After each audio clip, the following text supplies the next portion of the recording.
हैदराबाद की एक लड़की जॉब की तलाश में दिल्ली आती है और दिल्ली में कई दिनों तक जॉब के लिए भटकती रहती है, लेकिन उसे कहीं जॉब नहीं मिलती, जिसकी वजह से वह काफ़ी निराश हो जाती है और फिर आखिरी में पहुंच जाती है जीबी रोड, जहां पर सेक्स वर्कर बन जाती है। लेकिन वह जिस कोटे पर सेक्स वर्कर थी वहां की कुछ ही दिनों में मालकिन बन जाती है और देखते ही देखते 90 के दशक में पूरा सेक्स रॉकेट का व्यापार खड़ा कर देती है। यह कहानी है सायरा बेगम की, जिसे लोग सायरा क्वीन के नाम से जानते हैं। इसकी कहानी आपको सोचने पर मजबूर कर देगी कि कैसे एक लड़की ने हजारों लोगों को बंधक बनाकर रखा। तो चलिए जानते हैं पूरी कहानी। सायरा जब दिल्ली आई तो उसकी मुलाकात यूपी के मुरादाबाद में रहने वाले आपाक से हुई और वह भी जॉब की तलाश में आया था और सायरा ने जीबी रोड के पास सेक्स वर्कर का काम शुरू कर दिया था और सायरा अच्छे खासे पैसे कमाने लगी। सायरा की कमाई को देखकर आपाक बहुत प्रभावित हुआ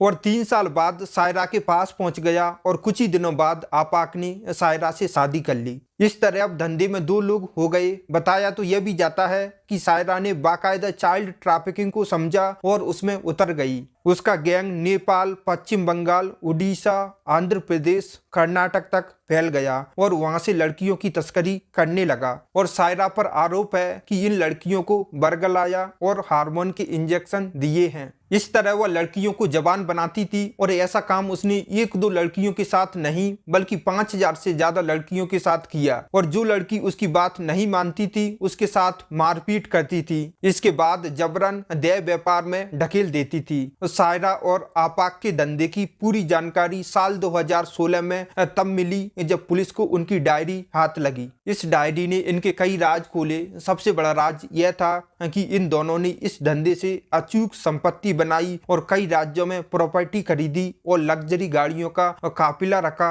इनके बैंकों में करोड़ों रुपए मिले और 9 लाख से ज्यादा कैश मिले। सायरा की टीम में करीब 2 दर्जन लोग काम करते थे और इनसे सायरा की लाखों रुपए की लेन देन होती थी। जीबी रोड पर इनकी ऐसी धमक थी कि इनकी गिरफ्तारी के बाद से वहां सन्नाटा छा गया। वह दलाल से लेकर वर्कर्स तक भाग गए, भीड़ भी गायब सी हो गई। इस धंधे से आपाक ने मुरादाबाद में खूब प्रॉपर्टी बनाई, जिससे उसकी इलाके के रसूखदारों में गिनती होने लगी थी। उसने लोगों से अपने निकाह की बात छिपाकर रखी थी और वह सेक्स मंडी में तो सायरा की मदद से पहुंचा था, लेकिन सार्वजनिक जीवन में सायरा की पहचान छिपाकर रखना चाहता था। जीबी रोड पर उसके कब्जे ने उसकी संपत्ति में अचूक वृद्धि की और दोनों ने इतना पैसा कमाया कि बड़े से बड़े नेता भी उनसे मिलने लगे। इसके बाद आपाक पॉलिटिक्स में जाने की जुगाड़ करने लगा और वह सपा के नेताओं से करीबी बनाने लगा, लेकिन उसकी पहचान उजागर होने के बाद लोगों ने उससे दूरी बना ली। क्राइम ब्रांच के मुताबिक साल 1990 में पहली बार कमला मार्केट में पुलिस ने उसे गिरफ्तार किया था। उसके कोटे से कर्नाटक, आंध्र प्रदेश और नेपाल की लड़कियां मिली थी और उसे 7 साल की सजा हुई थी, लेकिन सजा काटने के बाद उसने दोबारा से कोटे नंबर 58 को अपना अड्डा बना लिया और साल 2011 में दोनों ने कोटा नंबर 56 को खरीद लिया था। इसके बाद कई दुकानें और प्रॉपर्टी खरीदी और अपने व्यापार को बढ़ाते गए। इनके धंधे में कई लड़कियां तो ऐसी थीं जो अपनी मर्जी से आई थीं और कुछ लड़कियों को जबरदस्ती लाया गया था। फिलहाल दोनों जेल में हैं। इस धंधे में ज्यादातर लड़कियों को मजबूरी में आना पड़ता है और जब कोई लड़की इस धंधे में एक बार आ जाती है तो उसका बाहर निकलना मुश्किल हो जाता है। इसके कई कारण हैं, जैसे कि इस धंधे से बाहर निकलने वाली लड़कियों को सोसाइटी पसंद नहीं करती और उन्हें कोई काम नहीं देता। इस कारण वे इस धंधे से बाहर नहीं निकल पाती और बाद में उनको इस काम की आदत पड़ जाती है और उन्हें ये काम नॉर्मल लगने लगता है। इसके बाद वे खुद इस काम को छोड़ना नहीं चाहती।